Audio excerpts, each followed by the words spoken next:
I'm delighted today that Lindsay Farmer from Glasgow School of Law Yes, yeah.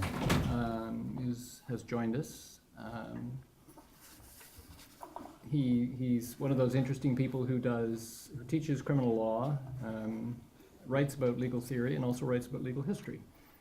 So he has a multiple set of audiences.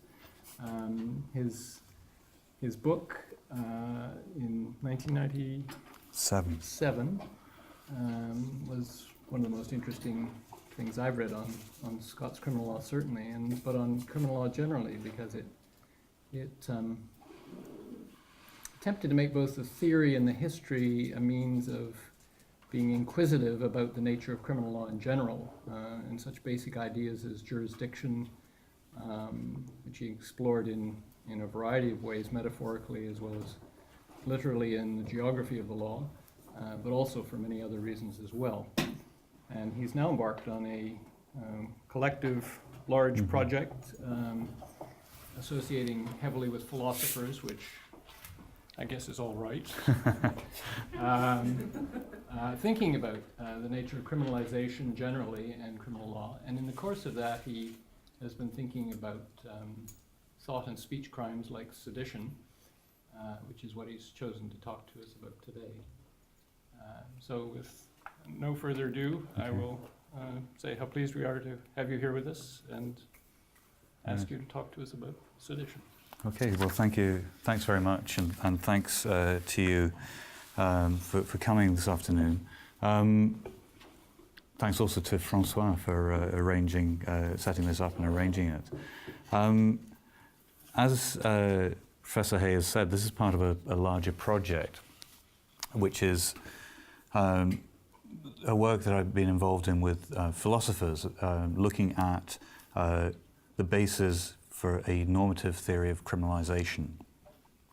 And one of the things that I am wanting to do in this kind of project is to think about or to challenge some of the assumptions that philosophers make about what kind of categories we should think about the criminal law in terms of. So philosophers tend to, when you say, do criminal law, they tend to start off thinking about certain categories, rather taking them as given. And what I'm wanting to do as my part of the project is to examine those categories. And part of that is looking at the history, how certain things that we might take for granted might turn out to be rather contingent or accidental, or to look at or even ideas about responsibility, how these change over time, and how you can't make assumptions about what certain things are given, and also in more substantive terms, looking at certain categories or types of crimes, such as crimes against the state, political crimes, in particular sedition, and look at the way that these crimes have developed, and how a historical understanding of the crimes might contribute to thinking philosophically about the crimes. So that it's part of, as I say, this rather more ambitious, bigger project to try and bring the history and the theory of criminal law a little bit closer together. And of course that comes with a caveat, which means that if at times it seems rather, it's not quite worked out or thought through, that's because this is work in progress. I'm thinking about these things, I'm trying to work them out, and it's ongoing research. So any comments that you have to make about it would be very welcome. It's not intended as a sort of finished piece of work. So here in this paper, I'm looking at crimes, the category crimes against the state. Now, why have I taken crimes against the state? The criminal law is conventionally divided into, doctrinally divided, the modern criminal law is divided into the general part and the special part. I guess you're law students, most of you, or some of you, so you'll be familiar with the general part and the special part. The special part, general part contains those rules which are said to be of general application, applying to rules, all of the criminal law. So the rules about responsibility, about defences are said to be general because they're not specific to particular crimes, they're for the criminal as a whole. The special part is generally seen as containing rules of substantive criminal law. And these rules of substantive criminal law are, at least in the modern period, post, let's say, Blackstone in England, writing in the mid to end of the 18th century, are organized according to certain categories. So Blackstone organized the criminal law. He said that we'll look at the criminal law in terms of descending order of seriousness. So we'll begin with crimes against religion, then look at crimes against the state, then look at crimes against the treasury, against the coin, crimes against public order. And interestingly, he deals, only at the very end does he deal with crimes against the person. But what he does, though, is he sets up this idea that there are certain categories of crime. And these categories of crime have been more or less accepted, taken forward by later writers in the Anglophone world on the criminal law. So when you see the criminal part, the general part and the special part, these categories get reproduced. What happens, though, is the order gets changed. In the 20th century, if you look at a criminal law textbook, it will generally begin with crimes against the person, because we see homicide and then other crimes against the person or sexual offences as being the most important categories, and crimes against the state are dealt with rather later on. Anyway, so we have this category of crimes against the state. What I want to begin the process of asking is a series of questions of this kind. What kinds of things have been treated as crimes against the state?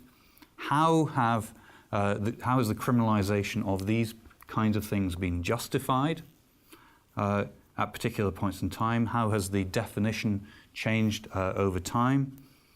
Does it make sense to have crimes against the state as a category? Is this something we should accept, take for granted? Is it justifiable? Should we rethink the category of crimes against the state in some way? Is there something like the state that requires protection through the criminal law?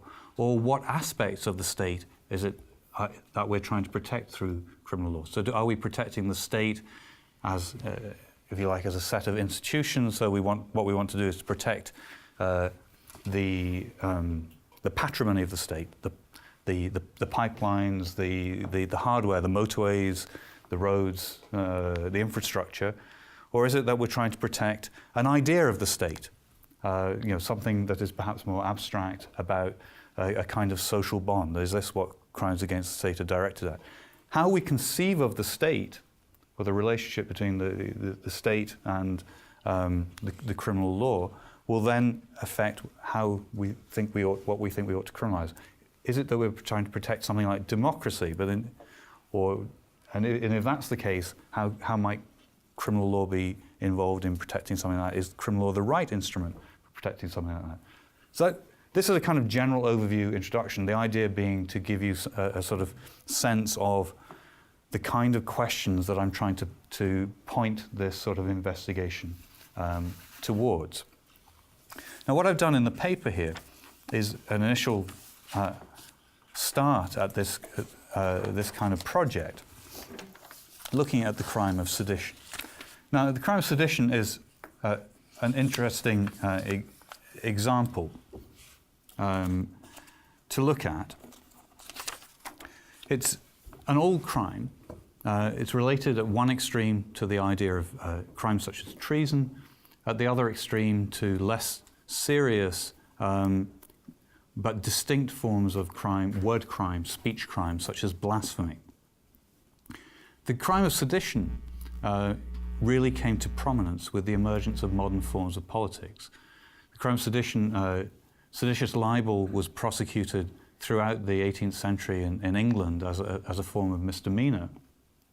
And there was a regular, steady stream of prosecutions. And Henry Cockburn, because of this, Henry Cockburn was a distinguished Scottish judge of the 19th century. He described it as a crime of, and I quote, a somewhat orderly age. Its very existence, he meant, presupposes some kind of political liberty and a concept of order. When he talks about the orderly age, I want to ask what kind of order is it that he's talking about here. In its origins, the boundaries of the crime of sedition were unproblematic.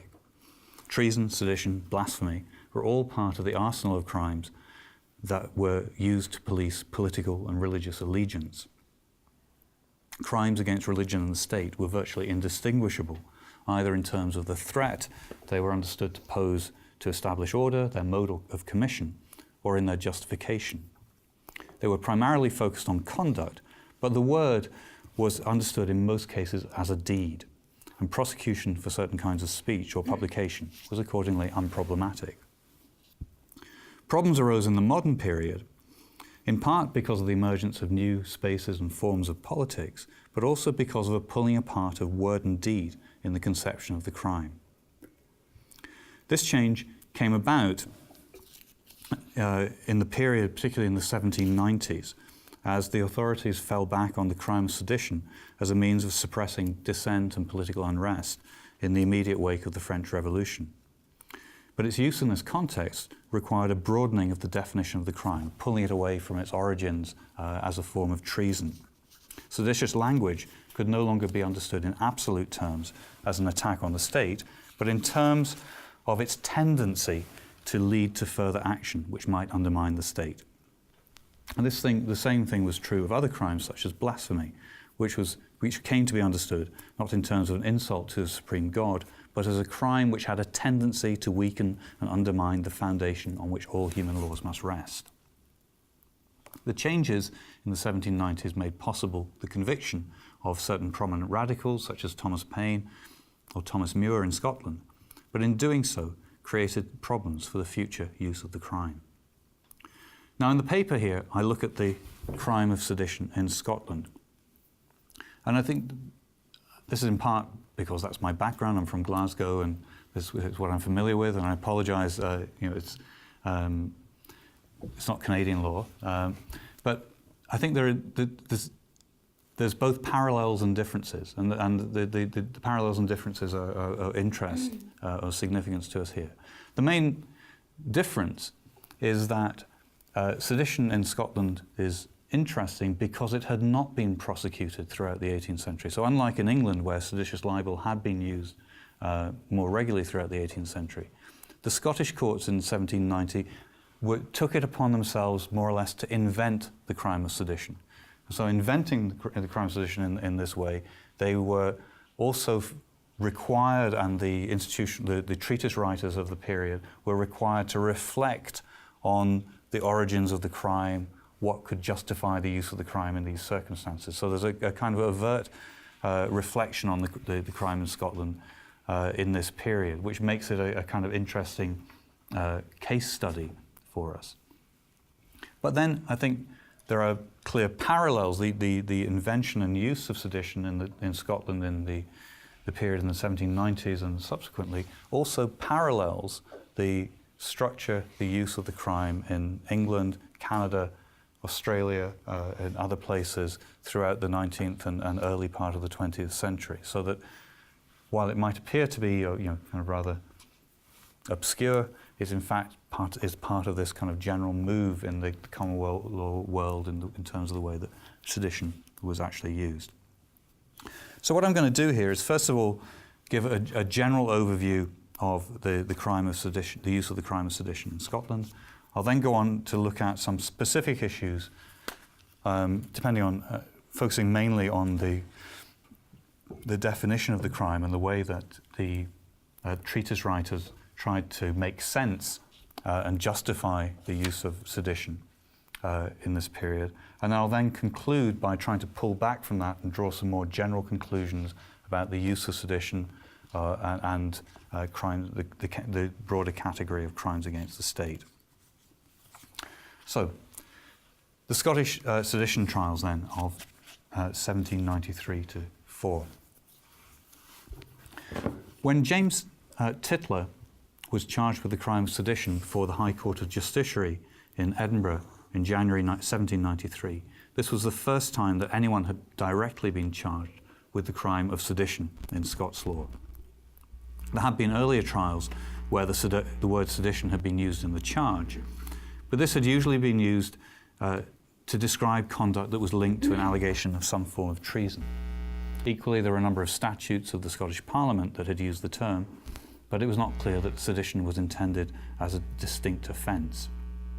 This trial, though, was to be the first of 13 sedition trials that took place between January 1793 and March 1794, which completely transformed the understanding of political crimes in Scots law. The cases in this period fall into three main groups. The first 6 cases were between January and March 1793, and these were mainly prosecutions against printers and booksellers for forms of seditious speech or for the publishing or circulation of forms of seditious writing. In every case where the accused appeared for trial, this led to convictions, but they seem to have been treated as relatively minor offences and attracted short custodial sentences, or the person convicted was required to offer sureties for good behaviour. Interestingly also, when the authorities seem to have accepted that if someone was charged and didn't appear for trial, basically ran away, then they didn't work hard to pursue them. They left it. They were the procedure in Scotland at the time was they were outlawed or fugitated, as it was called, for non-appearance.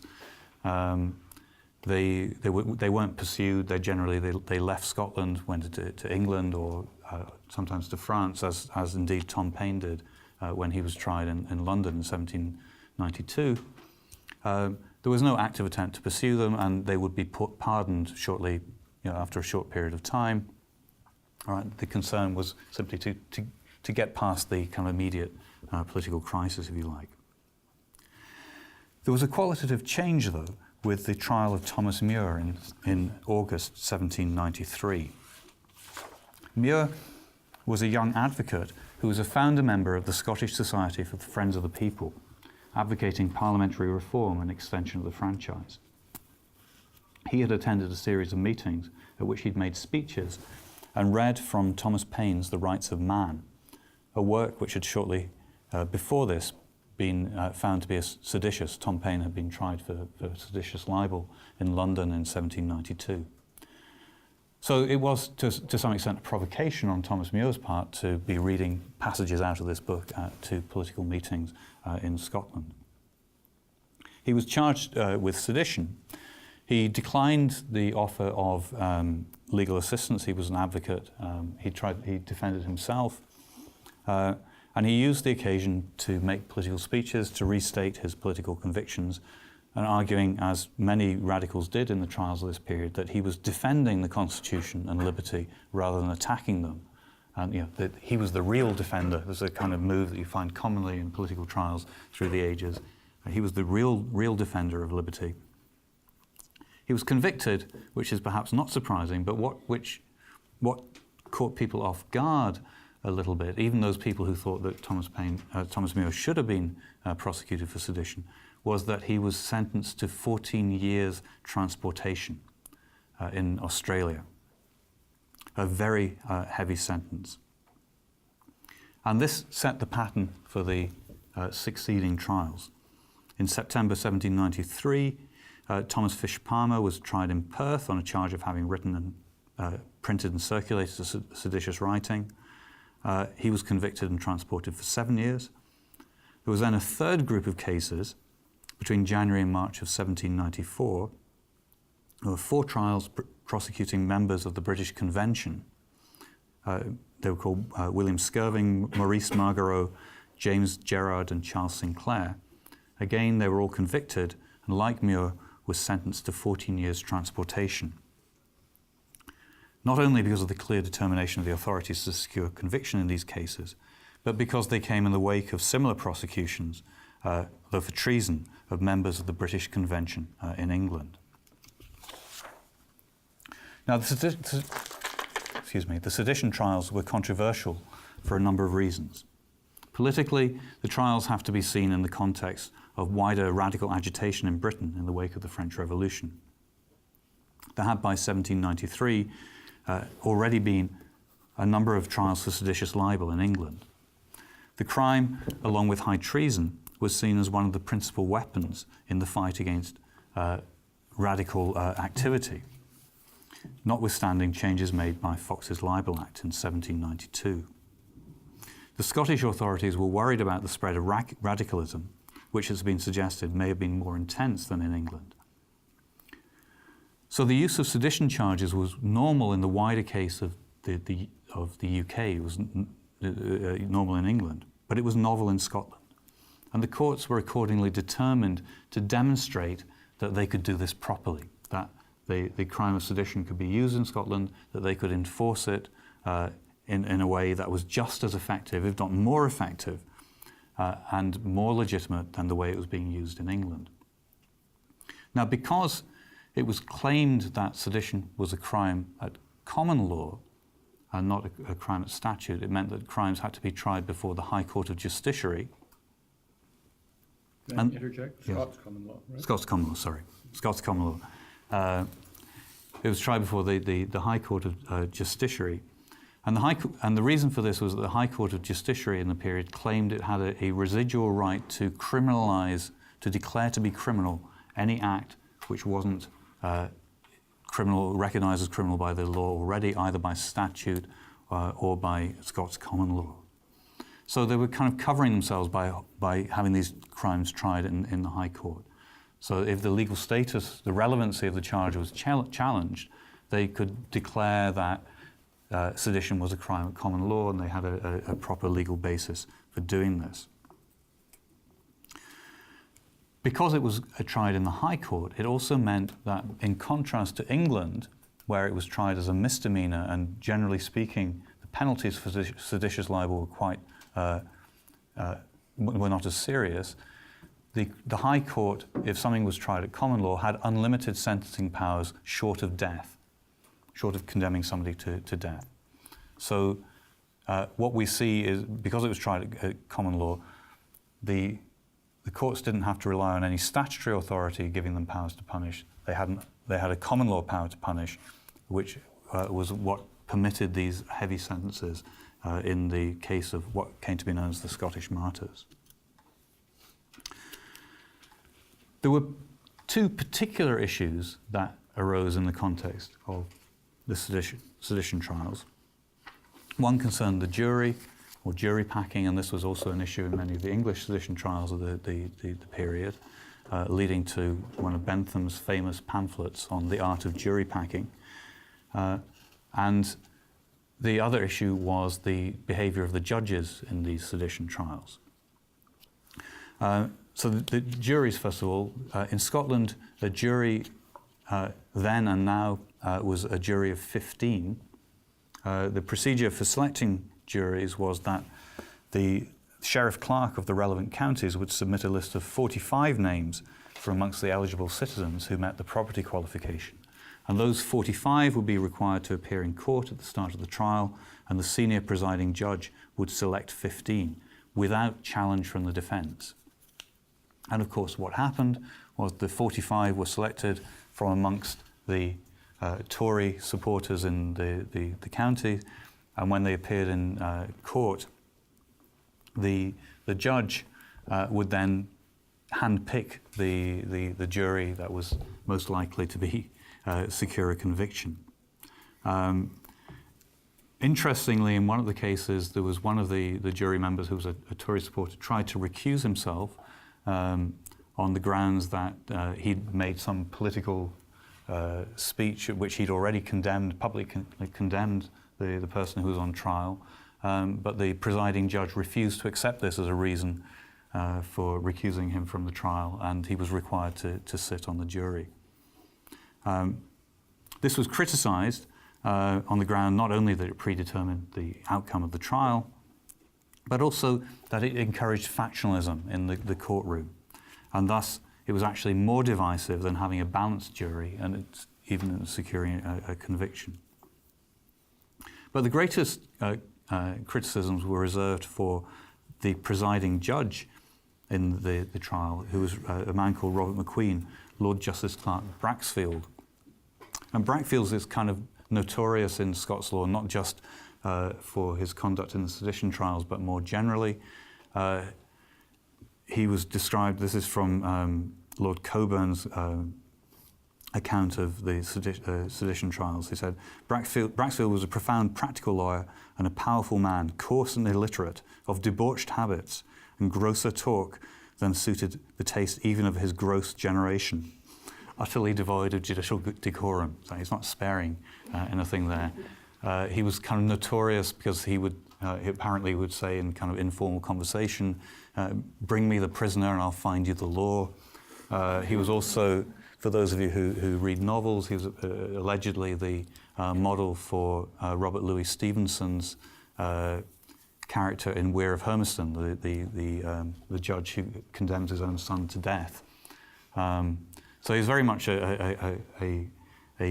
he's clearly a kind of distinctive character. There have been some more recent studies which have attempted to rehabilitate him a little bit from Coburn's criticisms, but he comes across as someone who's domineering and powerful, and was used to getting his way in the courtroom.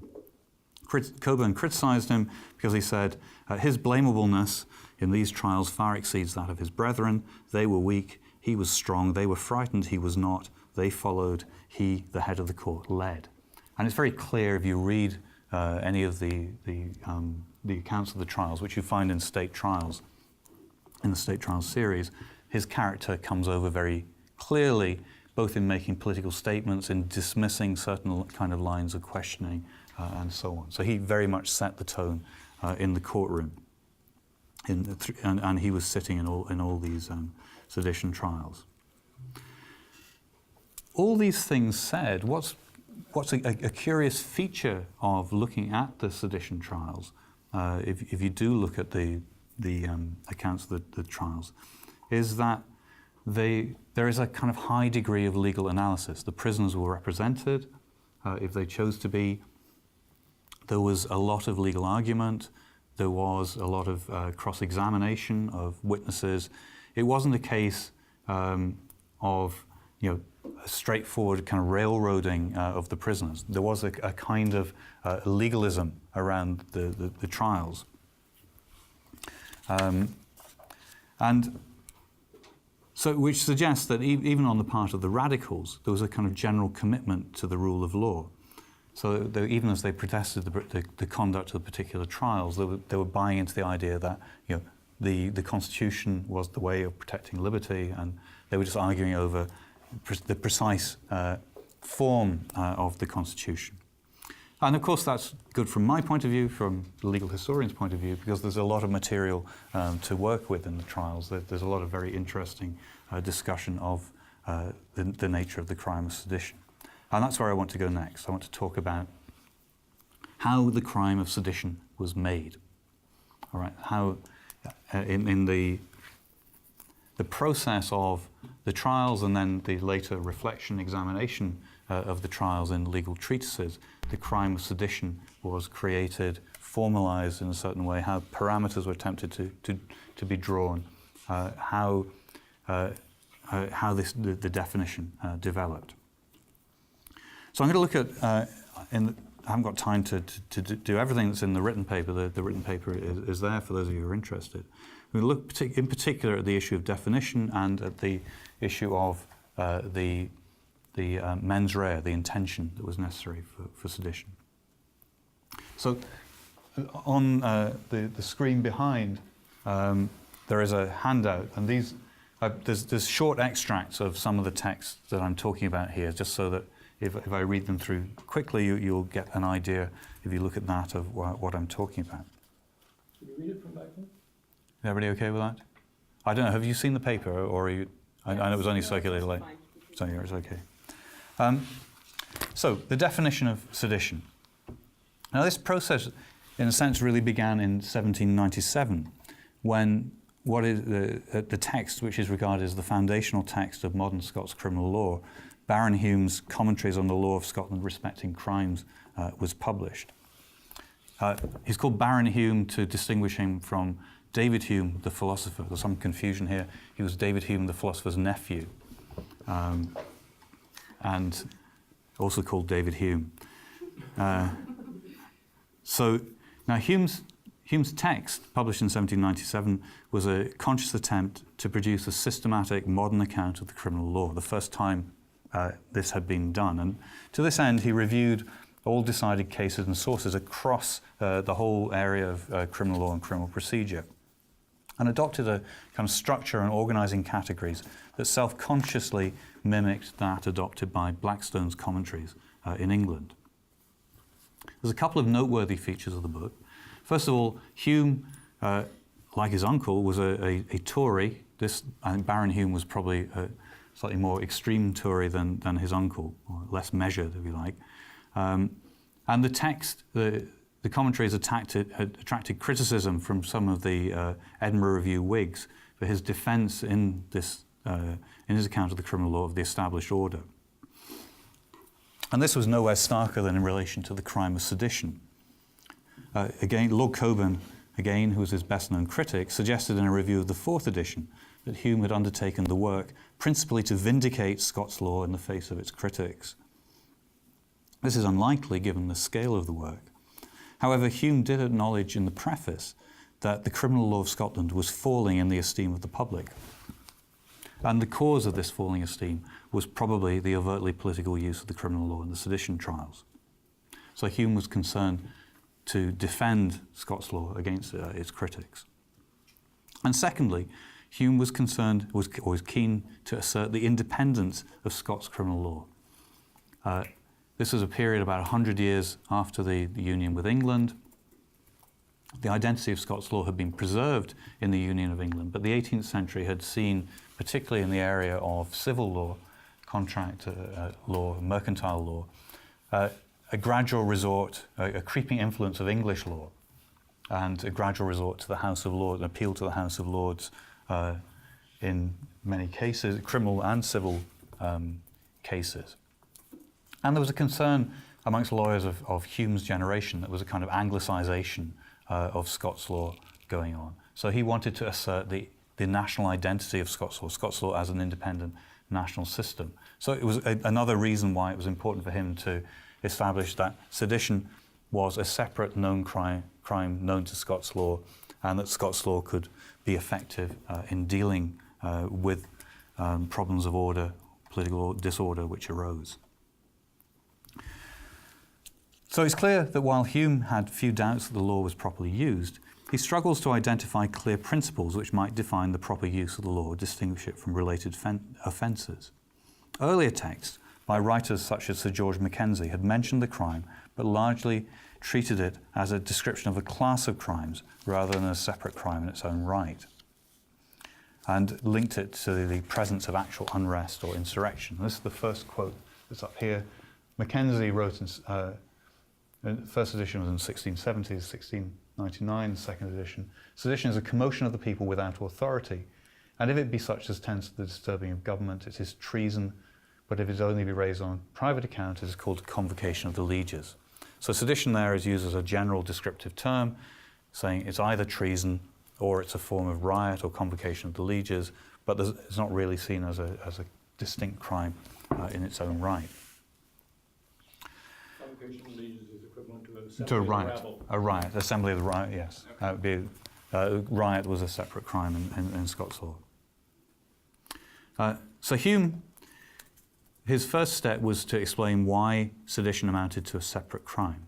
Sedition, he said, consisted in, I quote, stirring those foul and mutinous humours in the multitude, which when once set afloat may naturally issue in open violence and insurrection. And thus the crime was to be understood as, this is the second quotation here, reaching all those practices, whether by deed, word or writing, or of whatsoever kind, which are suited and intended to disturb the tranquillity of the state, for the purpose of producing public trouble or commotion and moving His Majesty's subject to the dislike, resistance, or subversion of the established government and laws, or settled frame and order of things. So it's similar to English law in noting that the crime can be committed by deed, word, or writing, mirroring in English law and subsequently in Canadian law, libel, seditious speech, and conspiracy. But these are seen as different modes of committing a single crime rather than being distinct crimes in their own right. He goes on to list a number of examples of what he sees as sedition, the common feature of which, in his view, was they had been produced by the wickedness of the age. These included teaching that monarchy and hereditary rank are contrary to reason and justice, or that the state is corrupt, or questioning the payment of taxes, or septennial parliaments, and so on. So basically, all the things that he thinks are sedition are all the things that the radicals are asking for or questioning.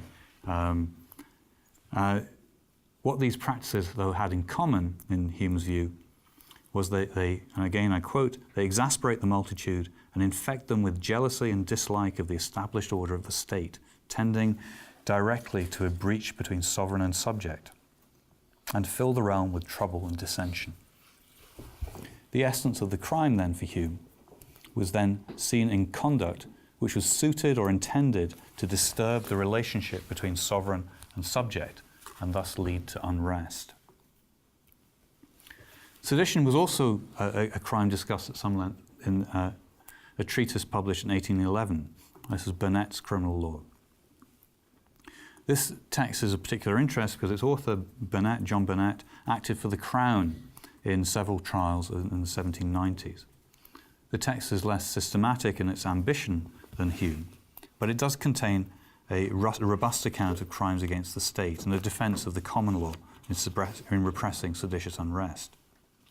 For Burnet, sedition consists in, I think this is here, whatever tends to unsettle the established order of government by producing discontent in the minds of the people, lessening the sovereign in the estimation of his people, or in general, exciting a spirit of disloyalty to the king and disaffection to the established government, is sedition, though there is no commotion, tumult, or rising of the people.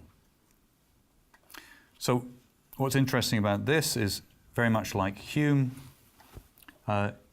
he's saying that sedition consists in the expression of words which might unsettle the established order of government.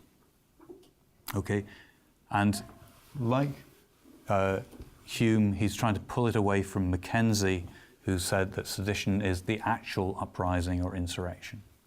So there's a clear attempt to say it's simply the words. The words are enough, the expression of this disloyalty, because words are dangerous, because of what they might do. Like Hume, Burnet follows this with a list of examples. Again, I'll just run through these quickly. What he considered to be sedition: reviling or scoffing at the king, declamations or invectives against monarchy in general, or any branch of the legislature, or any existing law or ordinance, or exhorting the people to resist or disobey the law, or seducing them from their duty and allegiance to the king. So his list of examples is very broad. Any criticism of any law, trying to seduce people from their duty allegiance to the king, that's basically mutinous talk. These are all for Burnet falling clearly within the scope of sedition, as anything which tends to produce discontent, disloyalty, or disaffection. Now, these are the first two treatises that are written in the period following the trials of the 1790s. The next treatise that is produced is published in 1832 by a man called Sir Archibald Alison. And in this, we see a marked change of tone. All right, so in the period of 20 years following. Alison follows Hume and Burnet in describing sedition as being directed against the peace of the state, but his definition seeks to narrow the scope of the crime from the way it had been set out by Hume. Thus, all language or publications are seditious, he said, which stimulate the subjects of the realm to attempt the alteration of the laws and existing institutions by violent and illegal methods, and not in the ordinary course prescribed by the Constitution for their modification.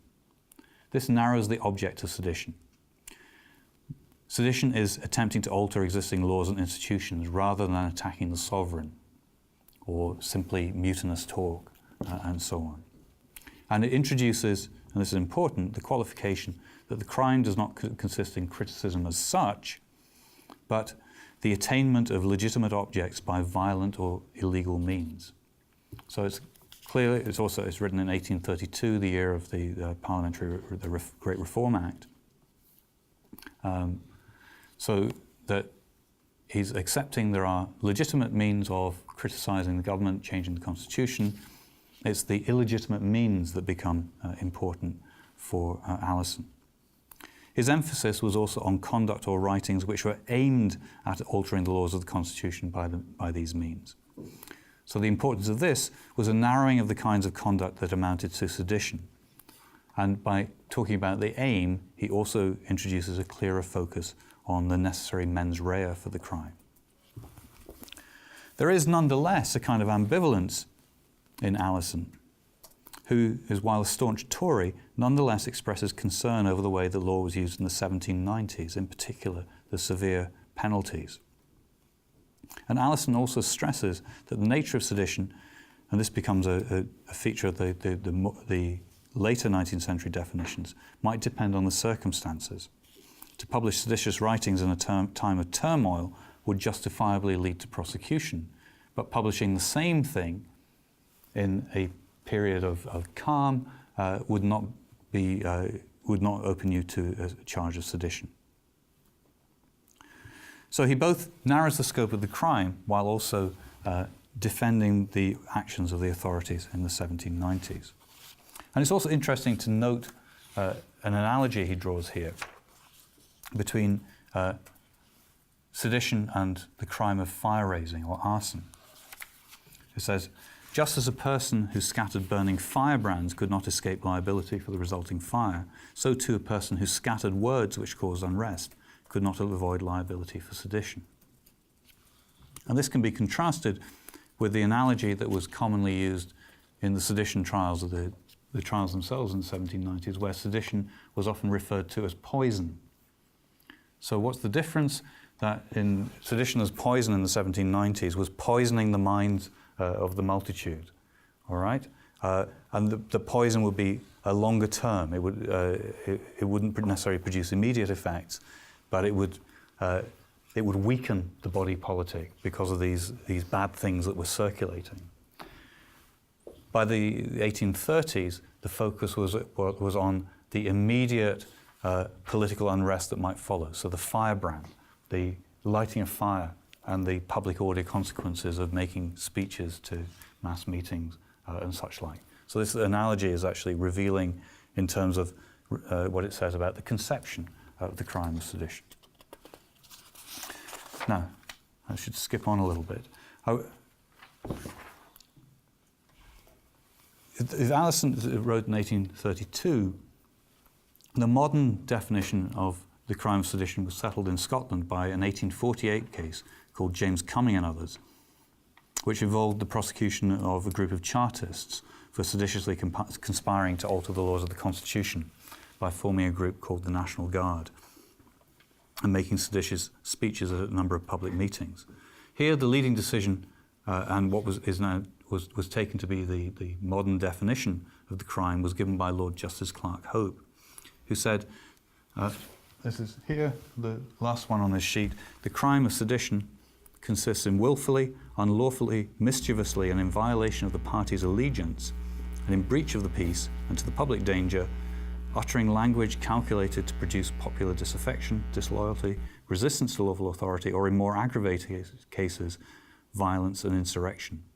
The party must be made out not to be exercising his right of free discussion for legitimate objects, but to be purposely, mischievously, without regard to his allegiance and to the public danger, scattering burning firebrands, again, calculated to stimulate and excite such effects as I have mentioned, reckless of all consequences. The object of sedition remains the same, uttering language calculated to produce public disaffection, disloyalty, violence and insurrection. But there are a number of features of Lord Justice Clerk Hope's definition that suggest how the law had changed. These are, first of all, the recognition of a right of free discussion for legitimate objects, such that it must be established by the Crown that the accused is not exercising this right.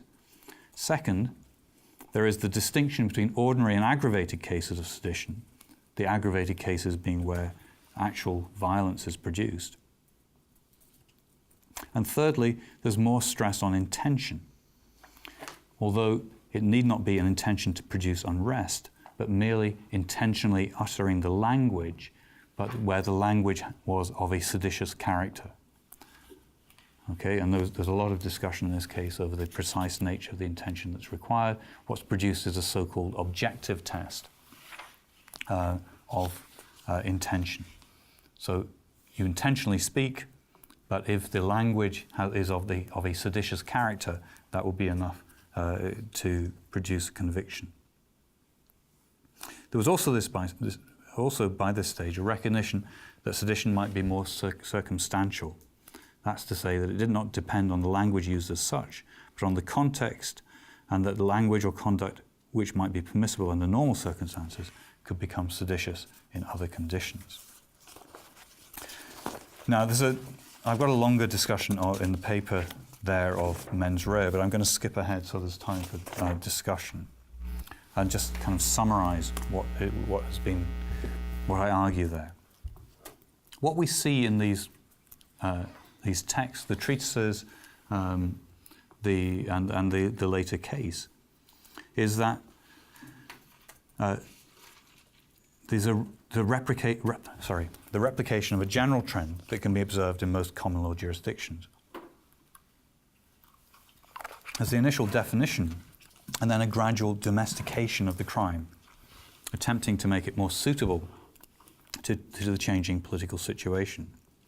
This, I think, is more marked in Scotland because of the novelty of the charge in the 1790s. First of all, then, there's an attempt to mark out a distinct territory for the crime. This distinguishes it from treason. It's not only aimed against the person of the king, but at all institutions of government. And where the law of treason struggled with the requirement for an overt act, this could be more readily found in sedition, where the act was the speech, writing, or publication, which was easily proved. And the focus was accordingly in the trials on the tendency of the language to produce disruption. However, this analogy with treason permitted the imposition of severe sentences in Scotland, whereas in England, seditious libel was prosecuted as a misdemeanour. But then, after the period of establishing the crime, its scope was narrowed to include forms of legitimate protest or attempts to secure reform through legitimate means, and also through the identification of a more clearly defined mental element. This process, though, was conducted in a way which sought to bring the trials of the 1790s and the writers who justified these crimes within a broader narrative of constitutional progress. So what does this tell us about political crimes more generally? Now, one way of seeing the sedition trials is as a kind of, isolated moments. There are moments of political tension, emergency in the 1790s, again after the Napoleonic Wars, again in Scotland after the First World War. These kind of moments of tension when sedition is resorted to by the authorities as a means of suppressing the particular kind of moment. And this is the kind of view that certainly in many of the narratives of state crimes that you find. It says state gradually becomes more tolerant. There's a kind of acceptance of that sedition wouldn't normally be prosecuted, but it's reserved for use in times of emergency. This is deplored. The conduct of the courts at these moments is often deplored, but it's seen as a kind of necessity, something that is there. So this was the kind of the position, general position that's taken in Scots law by the mid-19th century. Sedition continued to be treated as a crime of central importance to the criminal law, even though it wasn't used. It was seen as necessary to preserving the political legal order. But can we say more about the crime of sedition than this? Now that's the question that I want to raise in the final section of the paper. One thing that we can look at here are the changing uses of the crime. It's now generally accepted that during the 1790s, the law of sedition worked on what Leon Radzinovich called the principle of suspended terror. The law was broad in its terms, was capable of catching many within its net. Throughout the 18th century, it was used in England against the publishers of radical texts or against those who spoke at small political meetings, with prosecutions based on the evidence of spies and informers. Problems began to arise for both the effectiveness and the legitimacy of the law when forms of political expression and participation began to change, particularly in the wake of the French Revolution. And most notable here were the growth of what's been called mass platform meetings, basically where this was notably after the Napoleonic Wars, speakers like Henry Hunt would speak at large public meetings. So if you look at the 1790s, what's interesting about the political meetings is they all tend to be indoors. They tend to be really quite small meetings, that speakers going around speaking to small groups of people. In the early 19th century, you get the growth of large political meetings where speakers would speak outdoors to much larger crowds. And the concern for the authorities about these meetings was the possible public order consequences of this. If everybody got all kind of heated up by the political speeches, what would be the consequences of this be? So the concern then was that of controlling public order. And as Michael Lobban has shown, this was addressed in two ways by the authorities. First of all, in the wake of the massacre at Peterloo, where the army had charged out and killed protesters, there was a move towards using professional police against these kind of meetings. So in other words, to demilitarize the kind of political conflict. Right? It was recognized that if you brought the militia or the army into these situations, it was a way of heightening tensions, whereas the police could or were trained in ways of trying to demilitarize, to take the tension out of the situation in other ways. And in criminal law, there was a shift from using the law of sedition towards addressing public order dimensions of the protest itself. So instead of charging people with sedition, charging people with various forms of unlawful assembly or public order offences. But this also changed the crime of sedition. As we've seen, the change by the 1830s and 1840s reflected this concern with mass meetings. The analogy was with firebrands. The analogy was with the public order consequences. What happens if a speaker got the crowd all heated up? They couldn't control the consequences of their words. The words were dangerous. Once they were out there, you couldn't tell how the crowd were reacting. So the responsibility was on the speaker to control the way they acted or to police the words of the speaker, but not requiring an examination of the seditious intent of the words, but the tendency of the words to create unrest or violence. So the crime of sedition then was redefined to focus less on the broader political objectives of the speaker than on the tendency of the language to produce public disorder. And that is moving towards a kind of modern understanding of sedition. The effect of this in the criminal law was then to entrench a modern separation between crimes against the state and crimes against public order. If you look at, I mentioned Blackstone at the start and his kind of categories, he didn't see public order and crimes against the state as being separate categories. They were all species of crimes against the state. In the modern law, we would see public order as being a distinct category, crimes against the state as being something else. So these categories emerged. The category of crimes against the state was, as a result, made more specific. And a good index of this is Sir James Fitzjames-Stephen's analysis of this category in terms of treason, unlawful assemblies and riots, the unlawful possession of explosive substances and offensive weapons, and seditious offences. We should finally also note the conception of the state that underlay the justifications of sedition. For Hume, sedition could readily be understood as a kind of sickness or poison, and the aim of the law was to protect the settled order of things.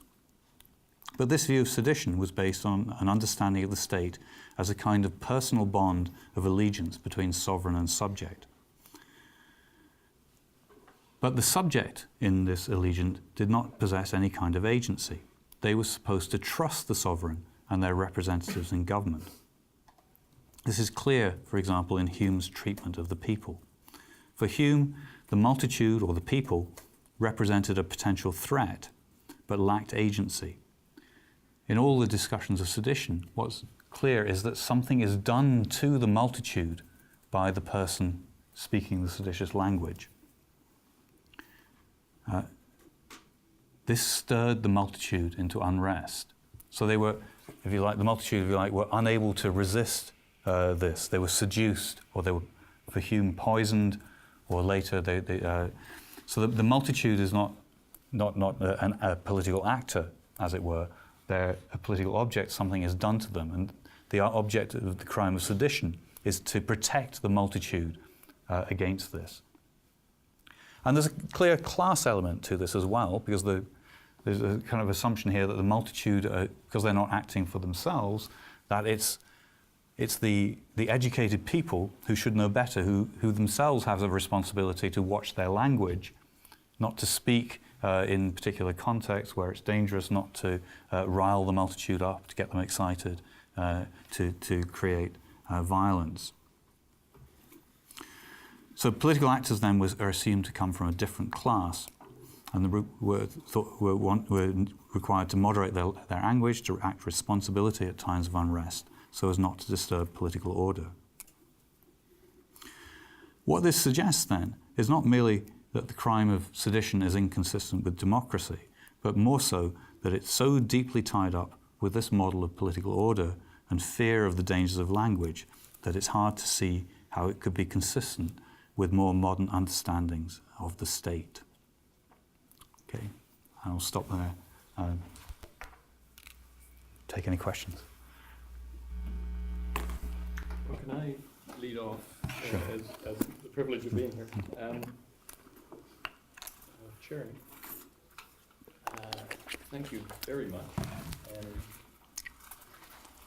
your last observation is one that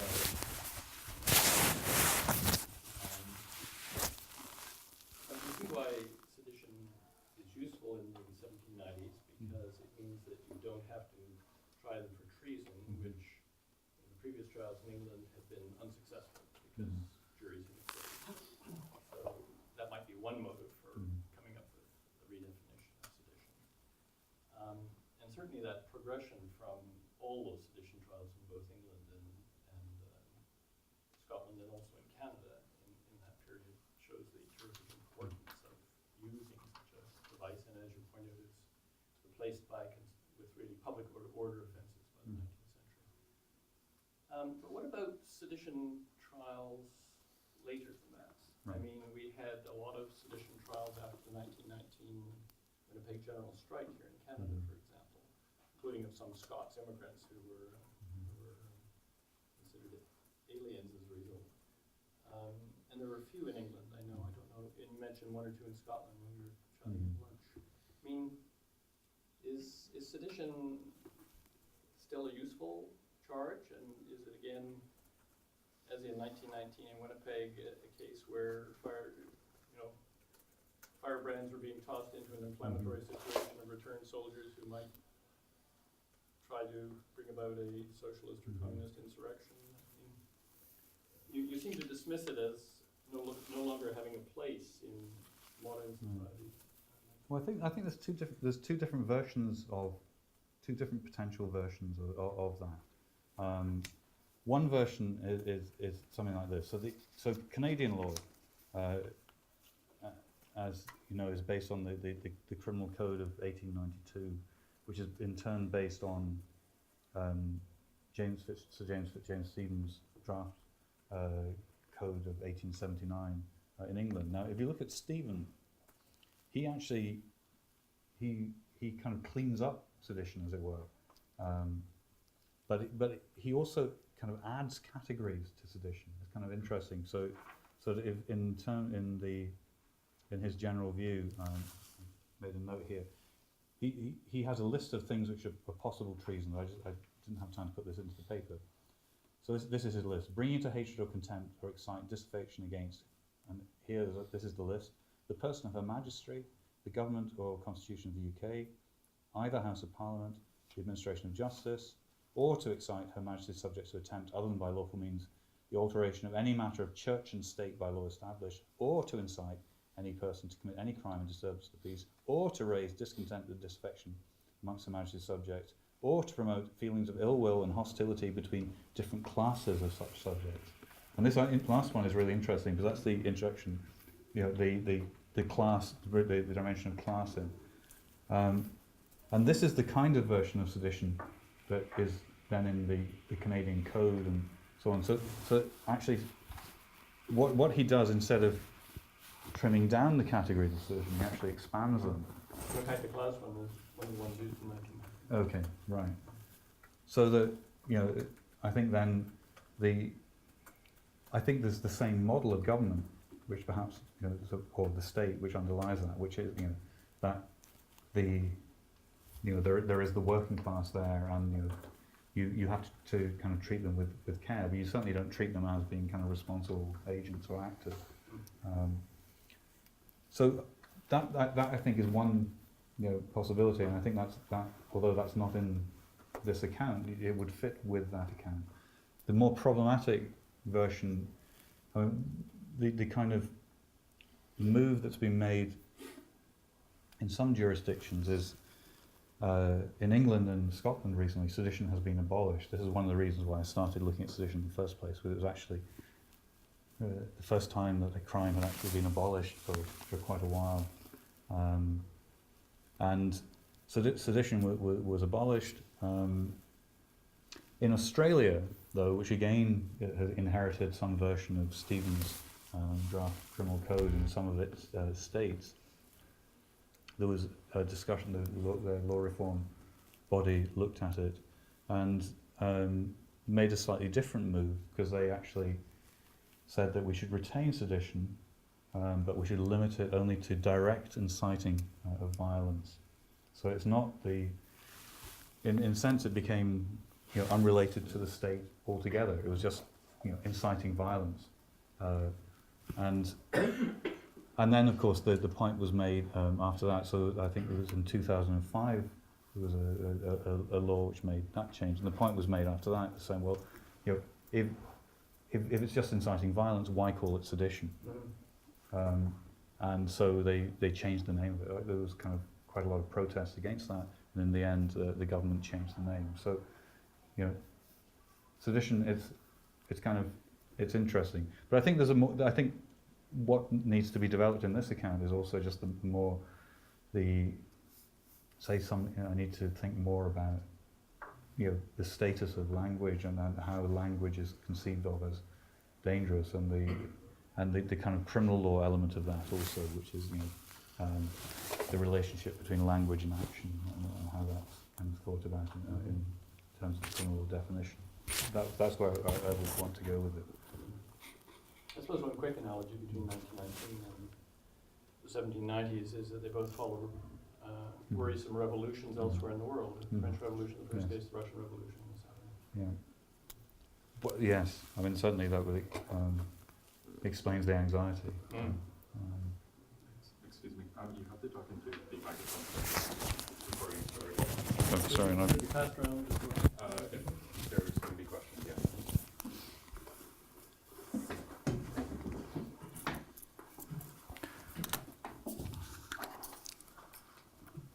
Being a lawyer who attempts to do philosophy, I take to heart your invitation to explore the origin of the concepts we use when we do criminal law theory, and try to theorize the concepts that we have today. And also appreciate the treatment you do with sedition. What you do with sedition, saying, well, is it really a type of crime that we need to have today? The question that I have has to do with political crimes more generally. I wonder if you think that sedition and its evolution through time is paradigmatic of other political crimes in Scotland. So you mentioned blasphemy initially. Presumably that's not something that's on the book anymore. You just mentioned that sedition is not anymore. Presumably treason is still there.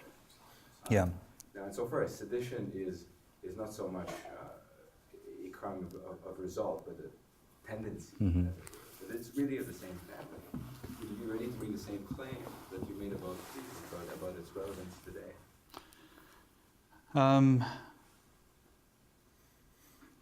Possibly. I mean, I think.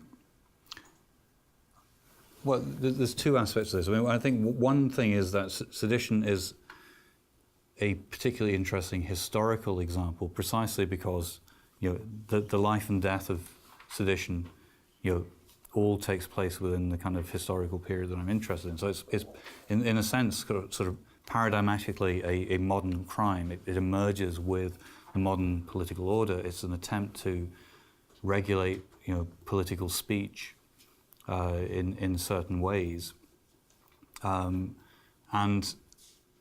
so the very fact that sedition kind of emerges at the same time as kind of the modern parliament's modern political order, I think makes it an interesting example. So it's not, in that sense, I think it's a revealing example because of what it tells us about the understanding of the state and politics and so on. It's not paradigmatic in the sense, I think, in which you're asking, in the sense precisely that precisely because it's being restricted or abolished, then it would be hard to see it as being paradigmatic of state crimes or crimes against the state. Sorry, I'm slipping into your discussion of your paper from a couple of weeks ago. But so it's not paradigmatic in that sense. Would treason or something be paradigmatic? Well, I think possibly, but I think that also there's interesting examples or interesting lessons, I think, which can be learned from the crime of sedition about treason. Certainly, that sedition emerges out of treason, so that if you look, back in at the start of the period examined here, treason and sedition are seen as more or less, species, or sedition is a form of treason. In Roman law, seditio is a kind of general term which is used to describe any forms of treason. So, but in terms of the attempt to articulate what was going on here, then what makes it paradigmatically modern is that it said that treason is, at least in the English common law, which was extended to Scotland but in the 18th century, is that the treason is about the relationship between sovereign and subject. So treason is directed against the sovereign. And so sedition is necessarily precisely, in part, as Doug says, because it was easier to prosecute, or there were problems with prosecution of treason, but also because it was too specific. If you were attacking the laws of the institutions, then treason wasn't going to get that, because treason was only about the sovereign. So treason would capture forms of political unrest in the 15th century or the 14th century, when it was trying to fight a civil war against the sovereign, but it wasn't, if you like, fit for purpose in the 18th century because it was so narrow. Now you could argue that, well, then you can think about, well, what would treason mean?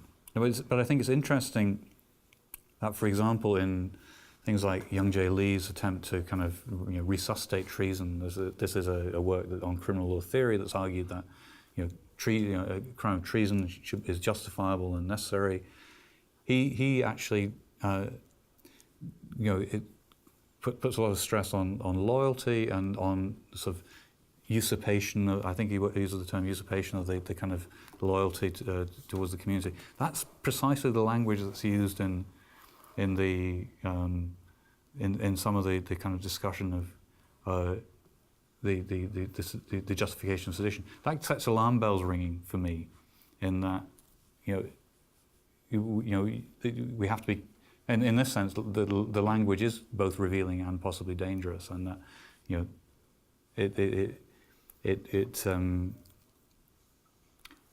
is, I think, there's, if you like, a lesson from history here, so that we ought to think carefully about this kind of move because of what we can understand how it's been used. So yes, I think there might be room for some sort of crimes against the state, but I'm not quite sure what that would be. But that's where I'm trying to get to.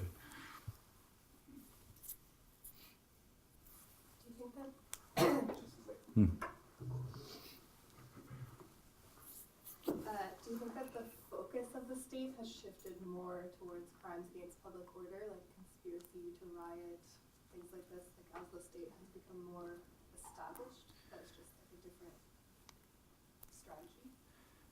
Yes, I think absolutely. I mean, some of it is clearly a different strategy, and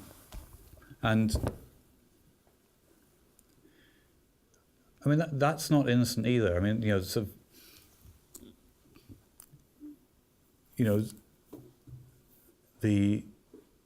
one consequence of that is, of course, that people who put it this way. The reason it's clear to see the reasons why the state does that. It's about diffusing the situation.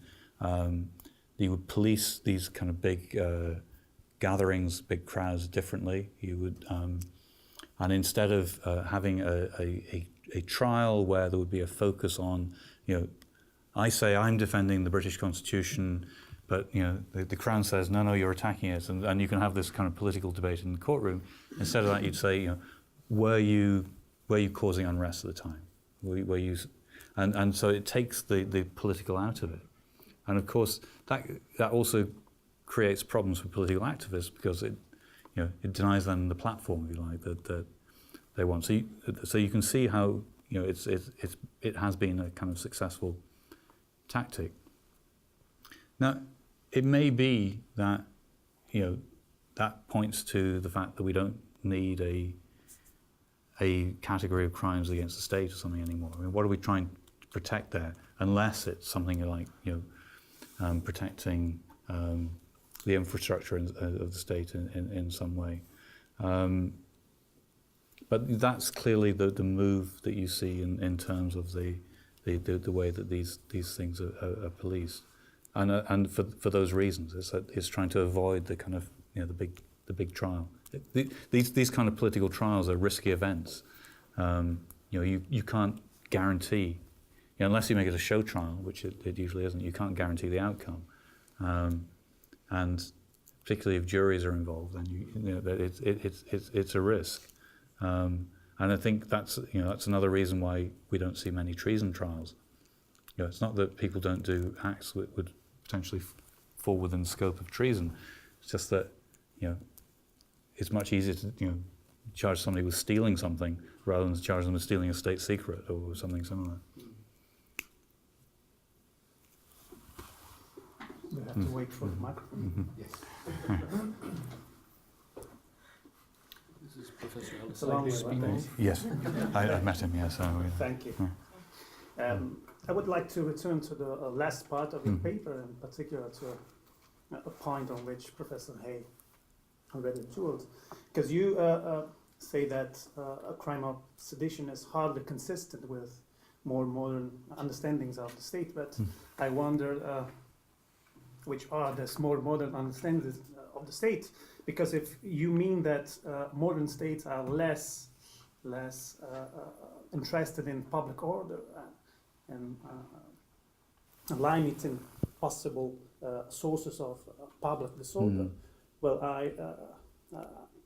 I am inclined to disagree with you. Probably modern states are less inclined to act directly on language and on the expression of words, but they have other ways of being interested in public order. So I was curious about your modern understanding of the state. Right. Well, when I talked about the modern understanding of the state, I was principally referring to the kind of comments here at the end, whereas we say look at these writers and what is the model of communication that is presupposed in their account of sedition. It's that someone who is an actor of a higher class or education acts in some way on the multitude and excites it, right? But that the model of the state is that this multitude, the people owe a bond of allegiance to their sovereign, who is supposed to protect them. Okay, so that it's in terms both of the idea of the language, the effect of language, and in the terms of the model of sovereignty, it assumes a kind of dependence or subordination in that kind of relationship. But it's also that the multitude of the people are passive, so they're not assumed to be able to, to be capable of processing, understanding, having some sort of rational agency where they act and respond to that. So that in that sense, that's the sense in which I'm saying that it's, if this is the model of the state that underlies an account of sedition, and it's hard to see how any other model of the state could underlie an account of sedition, because as soon as you ascribe agency to the person who's hearing the language and responding to it, then they're assumed to be a person in their own right. So it's not, what becomes important is not the incitement, but how they act, how they respond. And so it would be, if anything, it would be very much smaller, or it would be an account of something inciting violence rather than just dangerous language, which is floating around in some way. So that's the claim that I'm making at the end there. But of course, I mean, this also has to be, tempered with a certain degree of caution. Where what I don't mention here, and I assume there's very similar legislation in Canada, say against terrorism, where terrorism statutes, precisely, at least in the UK, they criminalise forms of literature which are encouraging people to join terrorist organisations or prescribed organisations, forms of literature which forms of speech or support for terrorist organisations, and so on. So in fact, it may very well be that what you see is a kind of transformation or a more specific form. Yeah. So it's not that it's disappearing. It's perhaps that it's re-emerging in a slightly different form. But it's certainly more targeted. It's not this kind of general sense of the multitude out there who need to be protected from themselves because.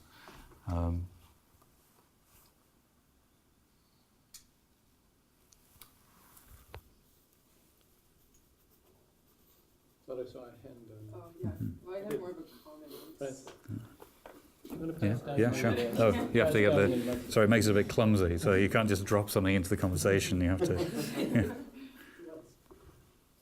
Pass the tobacco. Your analogy with the terrorism offences is very apt, especially in the preventative nature. It seems like the sedition offence does have a preventative nature. It's not just about the seditious language, but it's about what happens after the seditious language. And it seems that the current inchoate offences within terrorism legislation have a very similar idea of it's not just one act or speech, but it's something that leads to something else, that leads to something else, that leads to something else. And I don't know if you agree with that, or if you see other analogies. But.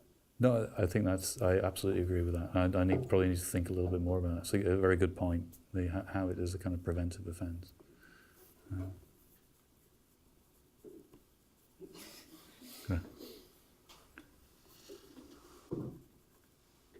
Just as a follow-up on this, if that's really the case, because our terrorism legislation does not necessarily put any threshold of risk or of public danger per se, and even in the definitions you give us, also there's always a discussion of risk and danger, but it's not really stated. Right?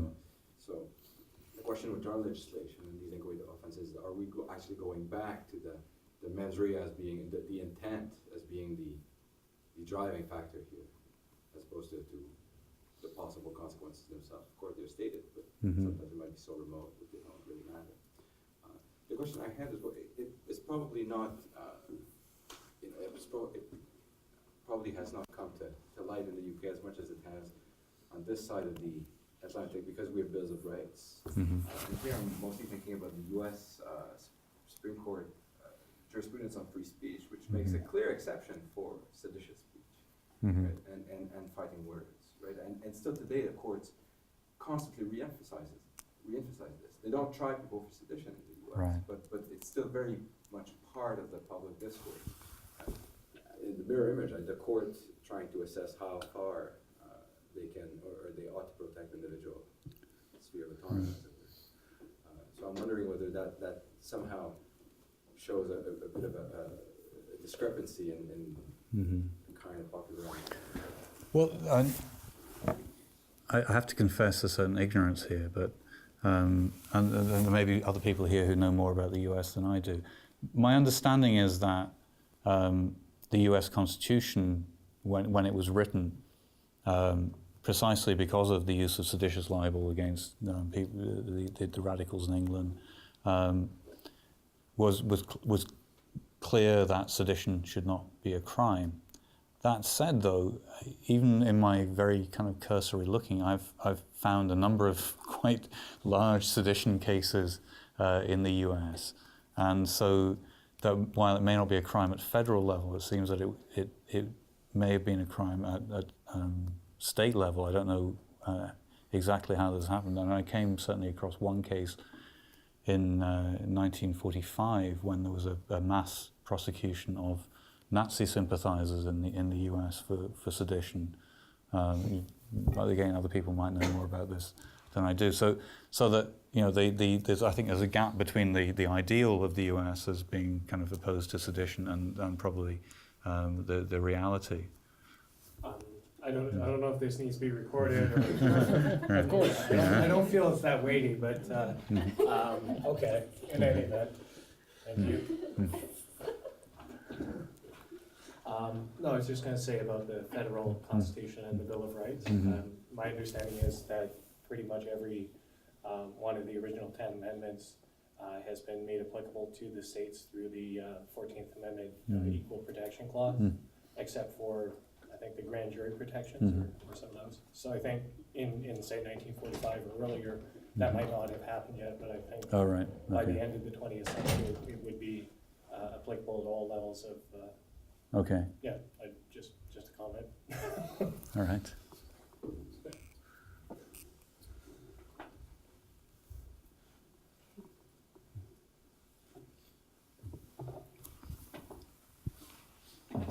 How nice to be a judge in Scotland, though, I thought, at least in the 1790s, and you could pack your own jury, so you didn't have to do it behind the scenes the way it's been done ever since and was done in England in the early 19th century as well. You sort of at the beginning and again at the end, you talked about, if you were thinking of crimes that should be seditious, what would they be? And you mentioned attacking the infrastructure of the state, malevolently going after the interstate highway system in the United States or something like that, I guess. But I found myself wondering, well, given the fact that in Europe at least, the provisions, the welfare provisions of the UN charters and of the European similar documents are entrenched or considered to be a crucial part. Could you conceive of it being an offense to attack the welfare provisions? And if so, do the enraged citizenry of many European countries have a cause of grievance against their states or against those who've imposed on their states a destruction of the welfare provisions in those countries? How far would you say that there might be a modern kind of version? Do you see any parameters to it, or do you think it's just a silly question? Well, I don't think it necessarily be as sedition, but as a kind of crime against the state. One answer to that might be that if the conception of the state includes the kind of goods that the state is meant to be protecting, then a crime against the state could be a crime against the goods protected by the state, whatever they amount to. Or a crime against the American way of life, or and certainly politically you get that kind of language which sort of circulates. I don't know whether it would actually legally have any purchase. My own instinct would be to say no, that we shouldn't. But that's just because my thought would be that in this area in particular, the history of the law demonstrates that these kind of breadth of definitions can be abused in quite sort of egregious ways, so that if there's to be any kind of crimes against the state at all, some sort of penal minimalism would be the primary requirement, that it should be very much as basic as possible. Otherwise it opens the door to all sorts of misuse. So requiescat in pace. I think so, yes. Maybe that's how I should end. James? I guess I don't know the history at all of defamation, but from what I understand now, it kind of is applied in the same way. Non-seditious defamation is kind of applied in the same way, as it looks at the consequences, between the for the person being defamed. Yeah. And I was wondering what the history was there, if the approach to regulating between two private parties was affected by the history of the seditious laws and stuff like that. That's a very good question, and I don't have an answer to it. And what's even worse is that I presented an even earlier version of this earlier this summer, and somebody asked the same question, and I still haven't got around to addressing it. But that's a reminder that I must definitely look at that. You're absolutely right. I mean, certainly, in any of these kind of instances where you talk about, if you like, dangerous language, then I think it would be wrong of me just to confine this to looking at the criminal law. And indeed, if you look at texts like Thomas Starkey's Treatise on Libel, which is in 1812, he treats the whole breadth of the range of possible libels, whether in civil and criminal law. So, I guess once the government became more representative, it kind of became blurry, because there's there were people that you could defame that were kind of part of the state. Right. Okay. Yes.